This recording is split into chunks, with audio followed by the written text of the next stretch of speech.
在这个资讯爆炸、节奏飞快的时代，极简生活已经成为越来越多人向往的理想。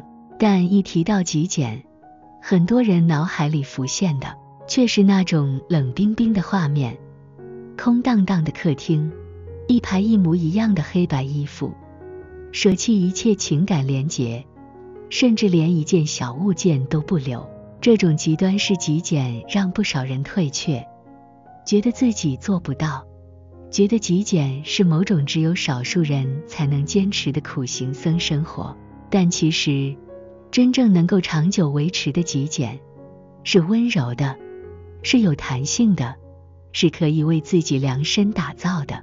今天我想和你分享的就是不用走到极端也能过上极简生活的方法。从今天开始，我们可以用5个温柔又实际的小做法，一步步为自己打造一个更轻盈、更自在的生活空间与心灵空间。1. 从减少负担开始，而不是一味丢东西。在刚接触极简时，很多人会误以为极简就是要丢越多越好，结果满腔热血地把家里大扫除一遍，东西是丢了不少，但心里却空落落的，甚至有种莫名的焦虑感。因为物质的减少并不等于内心的轻盈，真正该做的不是盲目丢弃，而是温柔地问自己，这样东西是在支持我，还是在拖累我？当一个物品每次看到就感到压力，需要费力打理，反复收拾，或者已经很久没用了，却又因为舍不得、愧疚而留着，这样的物品其实已经成为你的负担。平衡生活的做法，与其极端清空，不如每天练习放下一个小负担。一张过期的优惠券，一件穿了不舒服的衣服，一本再也不想翻阅的书，只要每天减少一样，时间久了，你会发现生活空间变轻了，心情也跟住轻了。温柔而坚定地替自己卸下那些悄悄压在肩上的重量。极简不是为了清空家里，而是为了清空心里的负担。2. 给物品一个家，而不是无止境的收纳。现代的收纳用品琳琅满目，各种收纳盒、分隔板、抽屉整理神器，看似很方便，但很多人买了之后，反而让家里变得更拥挤了。因为收纳不等于整理，过度收纳只是更精致的堆积。真正的整理是让每样物品都有它该在的位置，让拿取、使用、收回都变得自然又轻松。平衡生活的做法，练习为每一样留下的物品安排一个家。钥匙固定放在玄关的小盘子，眼镜睡前一定放在床头的小抽屉，常用包包挂在固定的门后沟。当每个物品都有了自己的位置，整理这件事会自然而然发生。你不再需要每天大整理，只需要每天让东西回家。生活因为秩序而简单，因为有序而自在。3. 在需要与喜欢之间找到自己的平衡点。在极简圈里常常听到一句话，只留下必要的物品。这句话是对的，但如果只留下必需品，生活未免也太过冰冷。我们是有感情的人啊，有些东西虽然不是生活必需品，却是心灵必需品。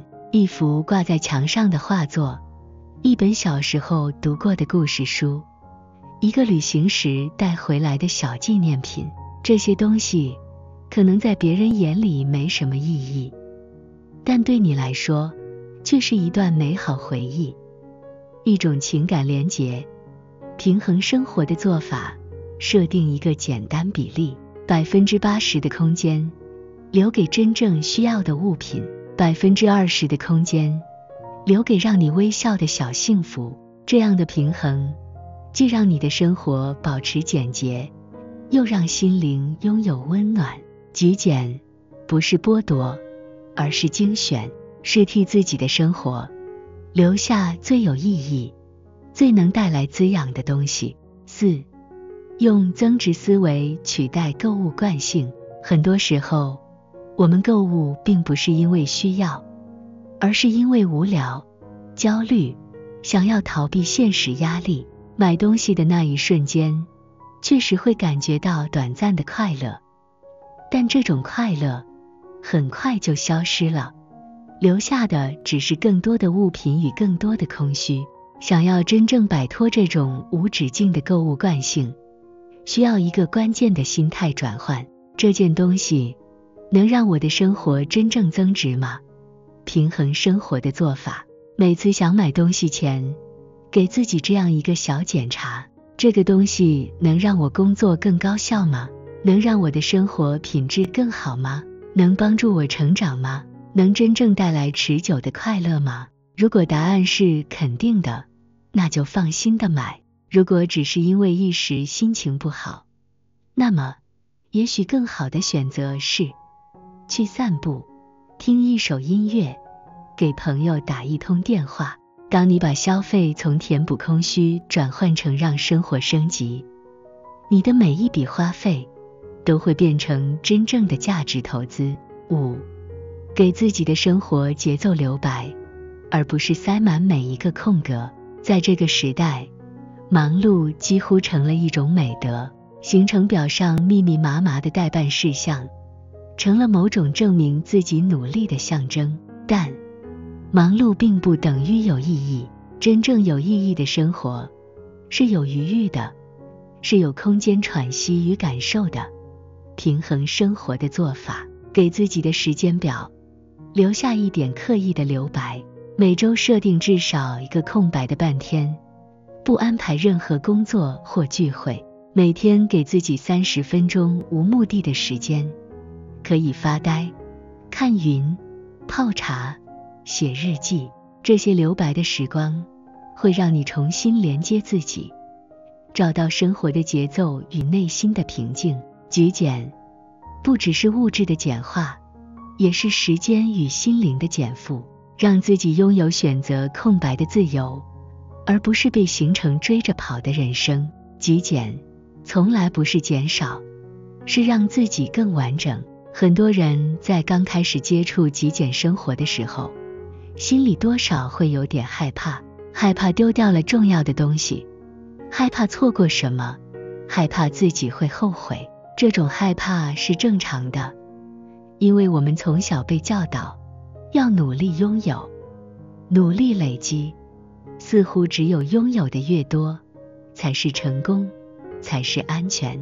但其实，极简生活的本质不是减少，而是重新整理人生中真正重要的部分，让那些最关键的价值与爱能够更清楚、更完整地出现在我们的生活里。当你有勇气慢慢放下，才会发现你并没有失去什么，你只是把原本被压在最下面的快乐、自由、平静一点一滴地找回来了。回头看今天我们分享的5个平衡做法：减少负担，不盲目丢弃，给物品一个家，让生活有序，喜欢与需要之间找到自己的比例，以增值为导向，而非情绪购物。在时间表中刻意留白，拥抱自由。这5个做法不是强迫自己做出激烈的改变，而是像浇水一样，每天给自己的生活多一点点滋养，多一点点空间。即使只是一点点的留白，一件小物的放下，一个不必要行程的取消，累积下来，也能为你的人生打开一道窗。生活不需要完美，只需要真实。每个人的极简生活样子都可以不一样，有些人喜欢纯白的家，有些人喜欢留下一些温暖的小物，有些人习惯定期清理，有些人则是随心而行。没有标准答案，也没有对错，真正重要的是这样的生活，能让你感到轻盈、自在、快乐，而不是让你感到压抑、焦虑、紧绷。极简的真正目的是让你把注意力从物质转回自己，让你的人生回到自己的掌控之中，让你在这个喧嚣的世界里依然保有一片属于自己的宁静角落。在最后，我想送你一句话：慢慢来也没关系。有时候你可能会觉得自己进步得很慢，今天清掉了一些杂物，明天又因为心情低落买了一点小东西。有时候你会怀疑自己，我是不是做得不够好？但请相信，每一次整理，每一次选择留白，每一次温柔地对待自己，都是一种成长。极简生活从来不是比赛，也不是谁比谁更极简，它是一场与自己的对话，一段慢慢认识自己、靠近自己真心的旅程。只要你愿意，每一小步都是值得被肯定的，每一次温柔地放过自己，都是走向幸福的一大步。简单是为了更丰盛的生活，简单生活不是要让你的人生变得贫瘠单调，相反的，它是为了让你的人生腾出更多空间，去容纳真正想要的丰盛与自由。当物品简单了，心情就不那么沈重了；当时间留白了，灵魂就开始唱歌了；当生活慢下来了，你才有机会听见内心最微小、最真实的愿望。今天的分享，希望能给正在努力整理自己人生的你一点点陪伴，一点点力量。不用急，也不用硬撑，就像春天的种子，静静地埋在土里，不久后便会发芽、绽放。愿我们都能在属于自己的节奏里，慢慢变得轻盈，慢慢走向更美好的自己。简单生活，一起走得温柔又自由。